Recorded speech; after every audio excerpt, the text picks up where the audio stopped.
रहीम, बहुत शुक्रिया जनाब स्पीकर।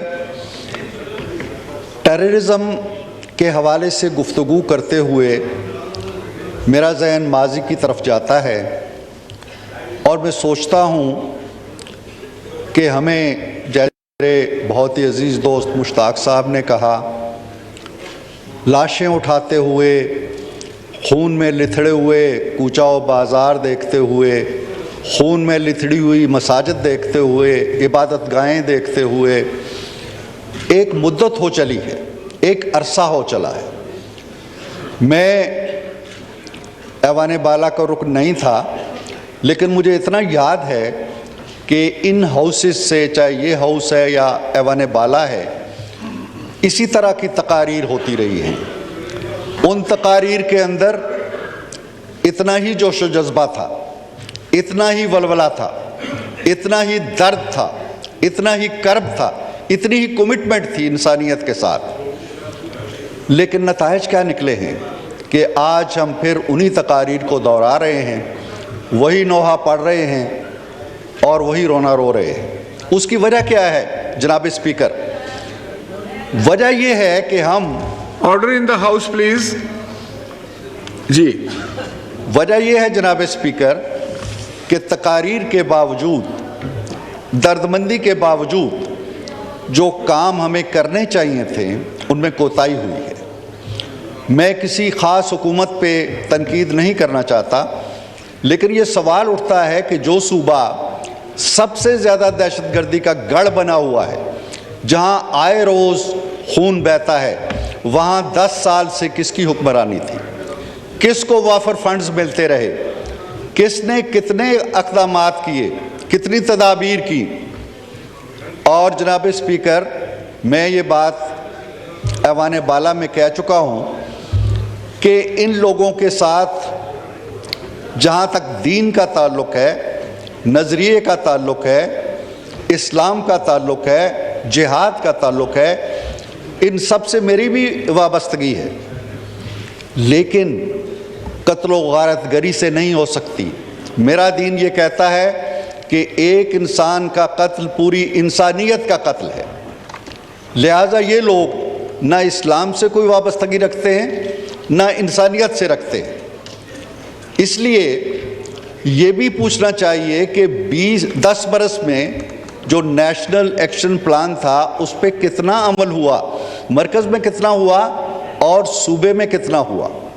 आपको ये खाना खाली नज़र आएगा।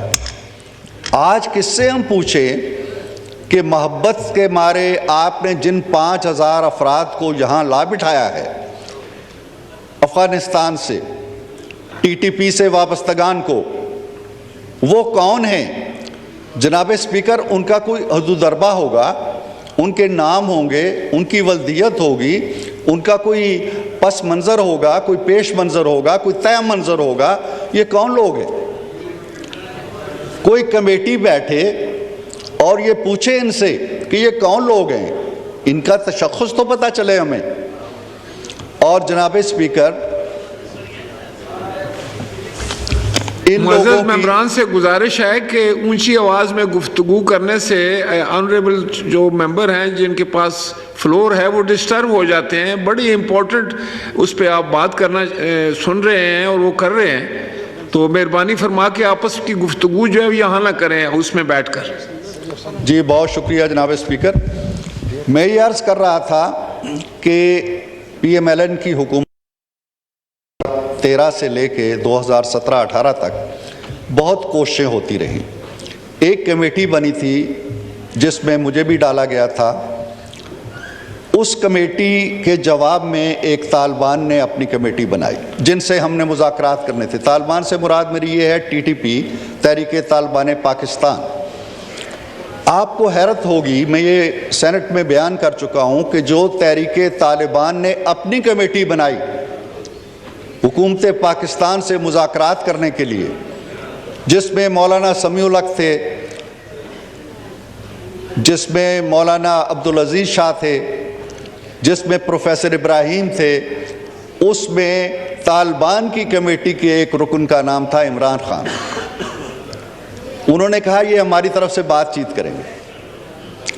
मियाँ साहब ने पूछा उनसे तो वो कहने लगे मैं तो शायद नहीं, लेकिन मैं अपना नुमाइंदा देता हूँ। इमरान खान साहब का एक नुमाइंदा तालिबान की कमेटी में बैठ के हमसे मुज़ाकरात करता रहा, जिसका नाम था रुस्तम शाह मोहम्मद। अब ये कैफियत है, ये उनके साथ वाबस्तगी का आलम है। आज हमें वो कहते हैं जी कि 5000 मजलूम लोग हैं, हमने यहाँ ला के बिठाया है, और फिर ये भी कहते हैं कि उनके जो लवाकिन हैं शायद वो 25,000 तक फैल गए हों। किससे पूछा है उन्होंने? इस हाउस में लाए होंगे तो आपको इल्म होगा, मेरा ख्याल है नहीं लाए। सेनेट में वो नहीं लाए, हम तो कौमी असम्बली में लेके गए थे। मैं खुद गया था नवाज शरीफ साहब के साथ बनी गाला, जब हमने इनको ब्रीफ किया था कि ये हम कर रहे हैं। 2 APCs हुई थी जिनमें खान साहब भी तशरीफ़ लाए थे। इन 4 सालों में क्या हुआ है? किसी ने कोई मुशावरत की है? कोई मिल बैठे हैं?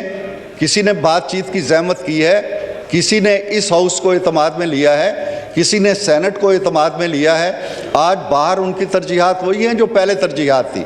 यहाँ नहीं बैठना, वो असम्बली तोड़नी है, वो असम्बली तोड़नी है, फ़लाँ को पकड़ना है, फ़लाँ का पंखा उतारना है, फ़लाँ का AC उतारना है। इस खेल में उन्होंने सारा अपना दौर गुजार दिया। और जनाब स्पीकर, मैं बहुत इख्तिसार से काम ले रहा हूँ और मैं सिर्फ 1.5-2 मिनट आपके लूँगा। हमें संजीदगी के साथ कोई लाए अमल जो वज़ा हुआ है उसको रूब अमल लाने के लिए दोनों हाउसेस की चाहे एक मुश्तरका कमेटी बनाएं जो गौर व खौज करे और नए सिरे से कुछ तदाबीर वज़ा करे, कोई गाइडलाइन दे ताकि हम इस इशू को आगे लेके चलें। अपनी बात ख़त्म करने से पहले हमारा सर अलमिया ये है, जो शाजिया ने भी जिसका ज़िक्र किया, कि हम खुद ही इंसाफ करने लग पड़े हैं। किसी से अगर कोई गलती सरजद होती है या किसी पे कोई इल्ज़ाम लगता है तो उसे खींचते हैं थाने से और उसे सड़क पे ला के मार के ज़बह करके फेंक देते हैं। इसके पीछे क्या है? इसके पीछे अदम बर्दाश्त है, अदम तहम्मुल है, अदम रवादारी है, जमहूरियत कुशी है। और जमहूरियत कुशी के हवाले से मैं अपनी बात ख़त्म करने से पहले अपने जो सहाफ़ी दोस्तों के साथ जो आज़ाद कश्मीर के वज़ीर आज़म ने जो रवैया अपनाया है, मेरे एक बड़े अच्छे कोलीग हैदर शिराज़ी के साथ, मैं उसकी मज़म्मत करता हूँ और सारे इस हाउस को उसकी मज़म्मत करनी चाहिए।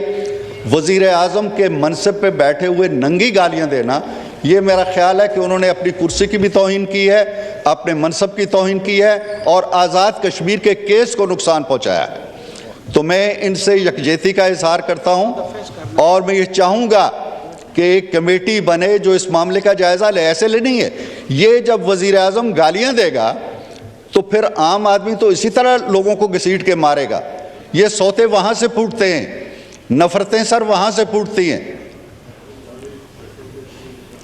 तो मेरी गुजारिश होगी कि इस मामले को भी आप संजीदगी से लें और इस पे एक कमेटी कायम करें। जो वज़ीर आज़म साहब से हम बाज़पुर्स तो नहीं कर सकते, वो वज़ीर आज़म हैं, लेकिन क्या कर सकते हैं? क्या हम गालियाँ खाते रहें? क्या ये लोग गालियाँ खाते रहें इसी तरह, या इसका कोई तदारक या उस कर सकता है?